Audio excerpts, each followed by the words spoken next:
L'appel au sens de la responsabilité des Burkinabés, c'est le Premier ministre Christophe Dabiré qui le lance. Éviter à tout prix que la maladie ne connaisse un rebond, a-t-il déclaré ce mardi. Ce mardi 5 mai, reprise des activités pour les compagnies de transport terrestre.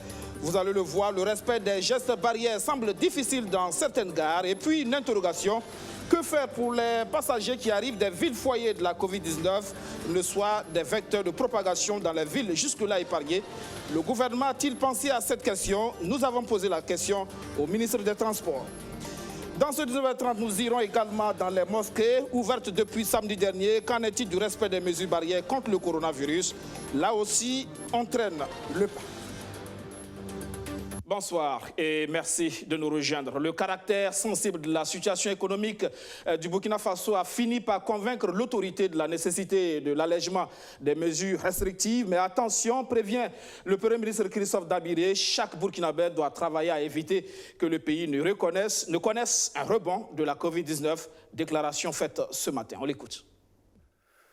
La levée actuelle de certaines mesures restrictives de liberté a été précédée d'une vaste concertation avec l'ensemble des acteurs dans le souci de rester fidèle à la démarche participative qui a toujours guidé l'action gouvernementale. Ces concertations que nous avons menées ont permis de prendre en compte des préoccupations et propositions de chaque groupe d'acteurs en vue de faciliter la mise en œuvre des décisions sur le terrain. C'est le lieu pour moi de remercier sincèrement les autorités coutumières et religieuses qui, de façon volontaire et responsable, ont pris la décision de fermer les lieux de culte et qui, dans le processus de réouverture, envisagent des dispositions vigoureuses en termes de mesures barrières. Je félicite aussi l'ensemble des acteurs économiques dont la contribution a été exemplaire dans ce combat commun. Je ne saurais passer sous silence l'élan de solidarité nationale pour parer au plus urgent à travers des dons multiformes. Cependant, il est urgent de rappeler à l'ensemble des populations vivant au Burkina Faso que l'allègement des mesures restrictives de liberté à travers les décrets et arrêtés que nous avons abrogés ne signifie pas la fin de la maladie. Nous devons tous garder à l'esprit que le Covid-19 est un véritable problème de santé publique au Burkina Faso et dans le monde.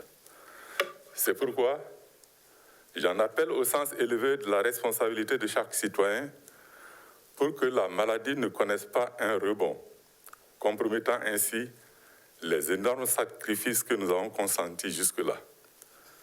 J'encourage les leaders communautaires à poursuivre la sensibilisation et à mettre en place des dispositifs appropriés pour protéger les populations. J'invite également les commerçants, les transporteurs, les propriétaires de débits de boissons, les restaurateurs à se conformer aux mesures sanitaires édictées par le ministère de la Santé afin d'éviter la résurgence de la maladie. Chaque Burkinabé et chaque habitant de notre pays doit veiller à se protéger et protéger les personnes qui l'entourent. En tout état de cause, le gouvernement, tout en levant certaines mesures, se réserve le droit de contrôler l'application des recommandations sanitaires. J'ai confiance en la détermination de tous pour qu'ensemble, dans un avenir proche, nous n'ayons plus de cas positifs au Burkina Faso afin que nous reprenions une vie normale dans notre pays. L'appel à la responsabilité du chef de l'exécutif burkinabé s'adresse à tous. Il y a notamment les acteurs des transports, le transport de passagers qui a repris ce mardi sur place à Bobo-Dioulasso, le constat de Kader Kondé et de Fatimata Koulibaly. Fermés depuis le 26 mars 2020 pour limiter la propagation de la Covid-19, les services de tickets de la compagnie de transport Raimo ont rouvert les portes aux usagers. Bloquée à Bobo-Dioulasso depuis la mesure de suspension, cette jeune étudiante pourra enfin rejoindre la capitale burkinabé. Dès que j'ai su qu'il y avait une levée de la quarantaine, donc je me suis précipitée pour venir prendre les tickets, vu que la rentrée c'est pour bientôt, à partir du 11. Raison pour laquelle je suis ici ce matin. Une reprise au bonheur de tous. Voilà, vous voyez, l'activité était totalement aux arrêts. Et Dieu merci, le gouvernement a compris. Il nous permet encore de nous exercer. On ne peut que bien l'accueillir.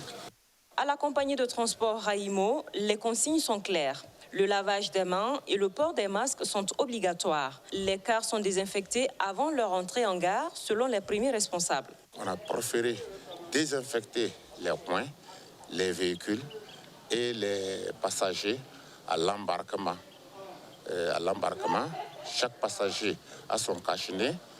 Nous avons le produit qui nettoie les mains avant de rentrer dans le bus.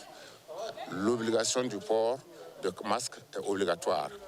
Donc ce que nous sommes en train de sensibiliser les gens pour qu'ils sachent l'accompagnement d'un passager, c'est tout juste arriver à la porte pour éviter l'embouteillage.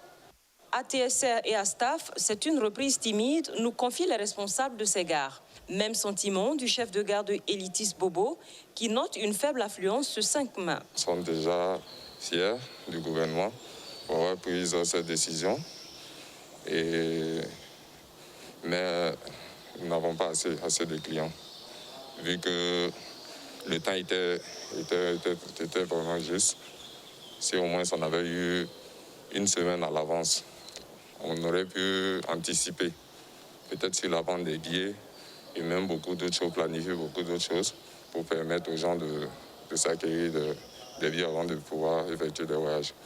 L'une des mesures imposées aux compagnies de transport, c'est aussi la réduction de 10 le nombre de passagers. Les petites compagnies de transport, communément appelées DINAN, disent ne pas déroger à la règle. Nous respectons les consignes telles que données par les autorités.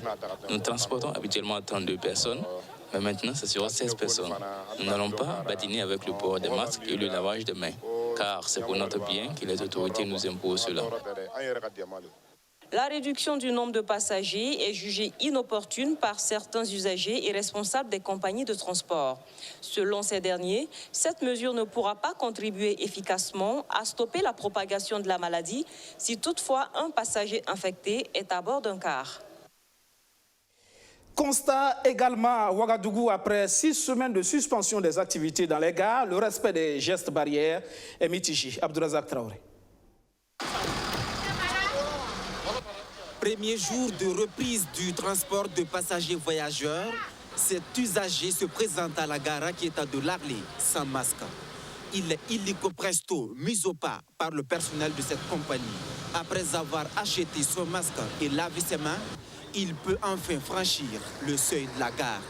Fermeté dans la prise de température, application de gel hydroalcoolique, limitation du nombre de voyageurs. Cette gare, visiblement, est respectueuse du protocole d'accord signé entre les transporteurs et le gouvernement. Si une des compagnies là, ne respecte pas les règles qui sont données, franchement, on sera obligé encore de refermer toutes les gares. Là, ce n'est pas tout intéressant. Donc, on est obligé de faire avec. Même s'il y a des clients vraiment qui font affaire, on va les expliquer. Tant que vous n'avez pas le masque ou bien vous n'avez pas accès à la gare. À la gare centrale de TSR, on tente également de se conformer. Ils n'ont certes pas de thermoflash, mais tous les visiteurs sont immédiatement renvoyés au dispositif de lavage de mains. Avant d'avoir accès au bus, il faut en plus se désinfecter autrement les mains. Et mieux, avant l'embarquement, le bus est arrosé de produits désinfectants. De quoi rassurer les usagers. Désinfecter les bus. Dans cette autre compagnie, on rassure que la mesure a été effective la veille. Là où le bas blesse, c'est qu'ici, à Staff Gare de l'Est, on ignore encore que le protocole exige un thermoflash pour contrôler la température. Le gel hydroalcoolique indispensable selon le protocole est invisible ce matin. Même le port du masque et le lavage des mains ne sont pas systématiques. Si certains voyageurs s'y attellent, force est de constater qu'ils sont encore nombreux à fouler aux pieds cette disposition sanitaire. Il y a les gens, ils sont trop compliqués. Tu vas parler, ça commence discutation. Il y a les gens, quand ils disent de laver les mains, c'est compliqué. Ils te disent que ce n'est pas à toi de le prendre, de laver les mains. Et au même sur les casse-nez, quand ils veulent les prendre, on demande que tu y en as pour nous donner. Si tu dis non, on dit ah ok. Donc lui, il ne va pas porter, lui, il n'a pas d'argent pour payer. Donc c'est un peu compliqué souvent. Du reste, ce magasinier assure que ce n'est qu'un début. Dans les jours à venir, la gare va se montrer beaucoup plus intransigeante vis-à-vis des récalcitrants. Des récalcitrants, il en existe également chez les acteurs des minibus. Généralement sans gare précise, c'est aux abords des axes routiers qu'ils font leurs affaires. Ce matin du 5 mai, les passagers étaient prêts à embarquer sans aucune mesure sanitaire. La majorité sans masque, les rares qui l'ont porté l'ont fait parce que nous avons braqué l'objectif de notre caméra. Mais quid des autres dispositifs dans ces minibus? Presque tous les bus qui sont alignés ici sont dépourvus de gel hydroalcoolique. Puis, certains n'ont que de l'eau savonneuse dans des bidons sans solution rinçage qu'ils dégainent à la vue d'une caméra. Interrogé, voici la réaction d'un des transporteurs. L'essentiel se trouverait ailleurs. Parce que dans le pays, là, maintenant, on doit organiser notre travail. Si tu ne vas pas organiser, si tu n'as pas de pierre, on ne va pas te prendre. Et puis nous, on a des savons. Si tu viens, on te lave ta main avant de rentrer. Voilà. La tâche s'annonce donc ardue pour les différentes forces appelées à veiller au respect strict des mesures sanitaires en vue de lutter efficacement contre la propagation de la Covid-19 dans les localités desservies par ces acteurs du transport. De son côté, le ministre des Transports se veut ferme. Les contrevenants seront sanctionnés. Les forces de l'ordre seront mobilisées pour la circonstance. Pour un seul passager sans masque, le bus peut être envoyé en fourrière. Et donc ce que nous avons fait, c'est de comprendre qu'au niveau des transports, le virus là, il ne part pas dans les provinces lui-même. C'est en rentrant dans les bus, c'est en rentrant dans les taxis pour le transport urbain. Donc c'est pour ça que nous avions, avec les transporteurs, essayé de les impliquer au maximum. Donc l'idée de faire un protocole d'adhésion où même ils prennent la responsabilité est venue de nous-mêmes dans le sens de pouvoir permettre à chacun d'être responsable au plus haut niveau. Et c'est pour ça qu'il est important de saluer d'abord un peu le patriotisme et l'engagement de l'ensemble des transporteurs. Et je dois dire que les mesures les plus essentielles pour nous, c'est que la première mesure, c'est qu'on ne peut pas voyager dans un bus si on n'a pas le masque. Et aussi, les mesures barrières doivent être appliquées de manière rigoureuse, de manière impérative, parce qu'avec la police, c'est très clair. Si les mesures ne sont pas respectées, le cas sera interrompu dans son voyage, parce qu'il sera mis à la fourrière. Mais aussi, il y a des amendes qui sont prévues pour cela. Sur cette question-là, le gouvernement est très clair. Nous serons intransigeants. Et je pense que j'ai déjà dit hier même, avant de signer l'arrêté interministériel, nous avons eu une rencontre où j'ai encore dit, en tout cas, les exigences du gouvernement sur ces questions-là. Mesures barrières, c'est-à-dire que c'est très clair, il y aura donc nécessairement le port obligatoire du masque avant de rentrer dans un bus. Même au cours d'un voyage, si un seul passager n'a pas de masque, le car doit être arrêté, stoppé par la police. Alors, deuxièmement, avant de monter dans le bus, les solutions hydroalcooliques doivent être totalement utilisées pour les lave-mains, pour que les gens puissent avoir des gels avant de monter dans le bus. Mais dans le bus, nous avons tenu à faire la distanciation parce que tous les cas, quels que soient les gabarits, doivent avoir en moins 30% de passagers. C'est-à-dire que dans le car, il doit y avoir 30% de moins, quelle que soit la capacité du car. Et donc, ça veut dire que ça va permettre de pouvoir faire une certaine distanciation à l'intérieur du car. Mais nous voulons dire aussi que les citoyens doivent être responsables. Quand vous montez dans un car, vous aussi, vous devez être attentifs pour faire en sorte que vous-même, vous preniez soin de votre santé dans le bus, en ne touchant pas tout, en se disant que je viens de laver mes mains, donc dans le bus, je dois faire tout pour rester toujours dans des conditions de voyage totalement hygiéniques. Mais il y a des mesures qui sont prévues aussi pour le nettoyage et la désinfection des cars. Et vous avez vu dans le protocole, on a travaillé avec le ministère de la Santé. On nous dit que si on arrive à désinfecter correctement le car avec les produits les plus appropriés, on peut faire 1 mois. C'est pour ça que nous avons dit que par mois, l'ensemble des cars seront donc désinfectés. Mais ça ne veut pas dire qu'on ne doit pas nettoyer, laver. Parce que laver et désinfecter, ce n'est pas la même chose. Désinfecter, ça a des produits chimiques. Laver, ça a de l'eau et du savon. Une interrogation ce soir. Qu'est-ce qui est prévu à l'arrivée des autres villes pour les passagers en provenance de villes ayant des cas confirmés de Covid-19? Sans confinement des passagers à l'arrivée, n'y a-t-il pas risque de propagation systématique de la maladie? Nous avons voulu comprendre. C'est un sujet de Roméo Kuita. La levée de la mesure de quarantaine, un ouf de soulagement pour les acteurs du secteur des transports. Dans le protocole d'accord signé avec le gouvernement, ils se sont engagés à respecter certaines consignes sanitaires. Prise de température des passagers, lavage des mains au savon et port de masque, pour ne citer que celles-là. Une fois ces mesures satisfaites, le passager a carte blanche pour embarquer jusqu'à destination. Et c'est peut-être à ce niveau que se trouve le problème. Ouagadougou, le principal foyer de la pandémie, où les gares routières ne disposent pas de dispositifs pour identifier les sujets sains et les sujets contaminés. On ne peut pas savoir, tel type-là, il est malade. Bon, seulement nous c'est pas seulement sans laver la main, sans porter des choses-là. Voilà. Dans ce cas, le risque de propagation de la maladie dans les villes jusque-là épargnées devient élevé. D'autant plus que lorsque les voyageurs arrivent à destination, il n'y a pas de mesure d'autoconfinement. Leur souci est plutôt de regagner leur domicile. Je rentre chez moi d'abord. Okay. Après, on voit ce qu'on va faire. Au niveau des autorités du ministère en charge des transports, on se dit conscient des risques.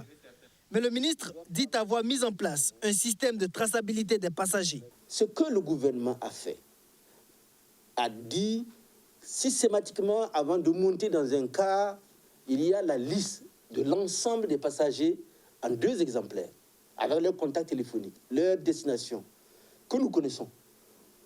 Et aussi une enquête primaire sur leur état de santé. Donc ça veut dire qu'au niveau du ministère de la Santé, lorsqu'il y a un problème qui se pose pour un voyageur, il y a une traçabilité qui se pose, qui peut se passer parce que de son point de destination jusqu'à son point d'arrivée, nous avons son contact. Et les listes sont déposées au niveau du ministère, d'abord au niveau de la société de transport, et il y a un exemplaire que l'on collecte pour le ministère de la Santé en cas de difficulté.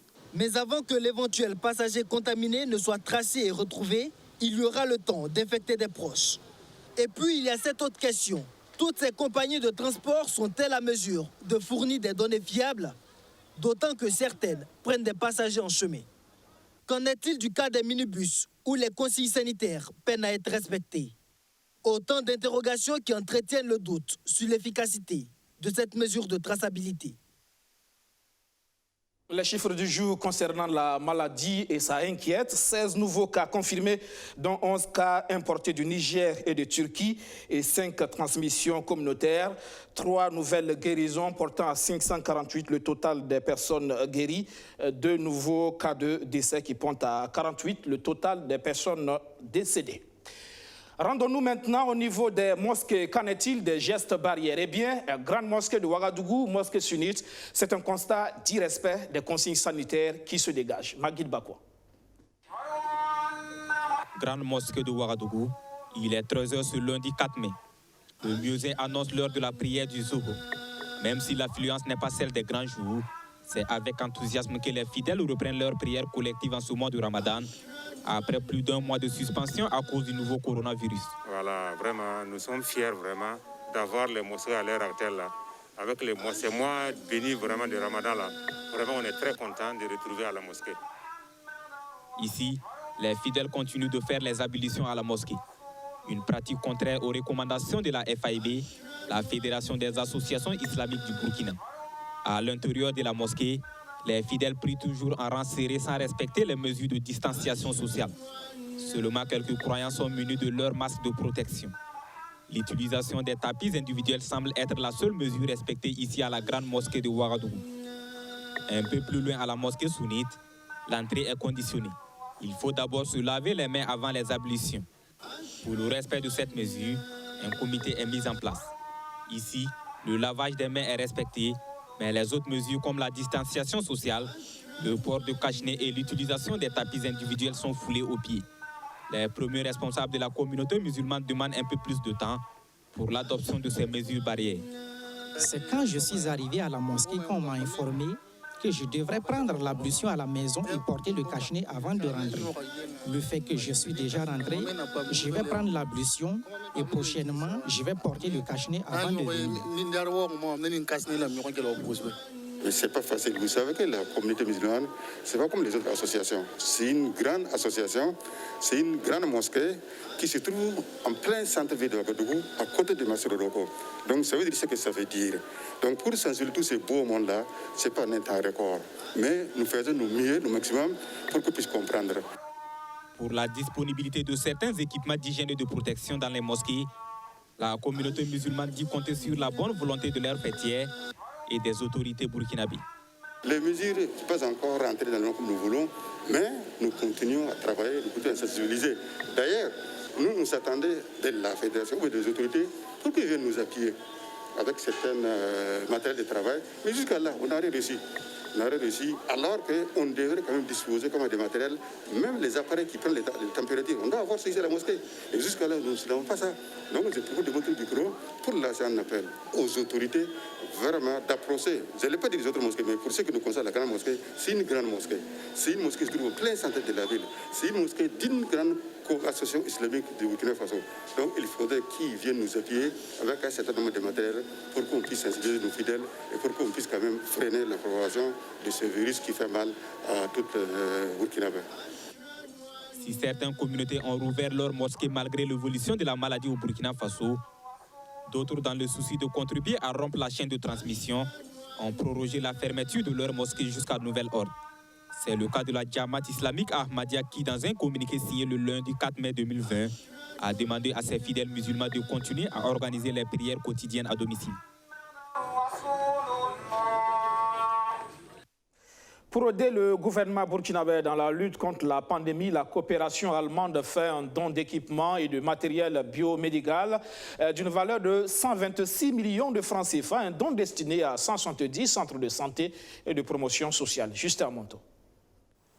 C'est dans un élan de solidarité que la coopération allemande, à travers ses partenaires d'intervention du programme décentralisation et développement communal, vient en appui aux collectivités territoriales du Burkina.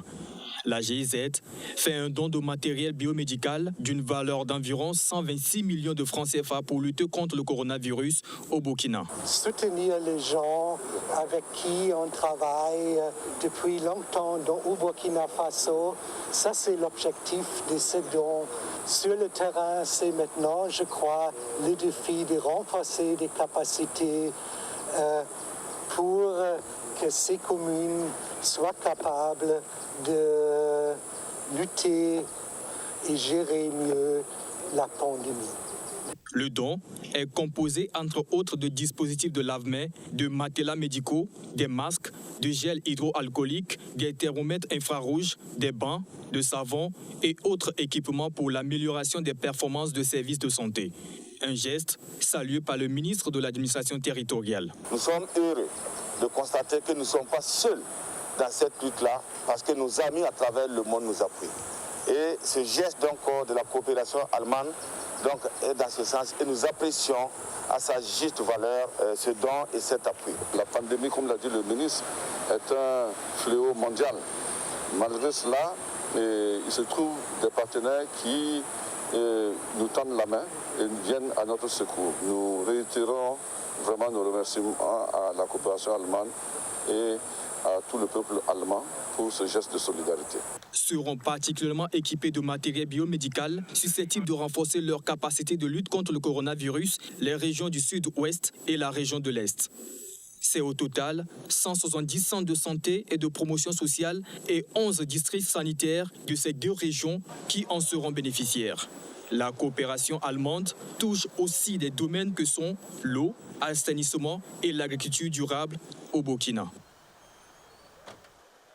Elles prennent un crédit pour leurs activités génératrices de revenus, mais situation récurrente, ce crédit se retrouve à couvrir des frais médicaux. Un gros souci pour l'entrepreneuriat des femmes. Alors, le FARF, le Fonds d'appui aux activités rémunératrices des femmes, veut changer la donne.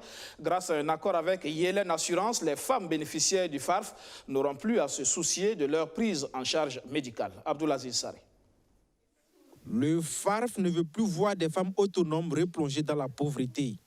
À travers cette signature de convention, le Fonds d'appui aux activités rémunératrices des femmes s'engage à souscrire tous ses bénéficiaires à Yellen Assurance afin qu'elles ne puisent plus dans leurs revenus pour se prendre en charge en cas de problème. Cette signature intervient pour améliorer les services que nous avons pour les femmes, nos bénéficiaires. Vous voyez, les crédits que nous octroyons aux femmes, elles l'utilisent pour leurs activités.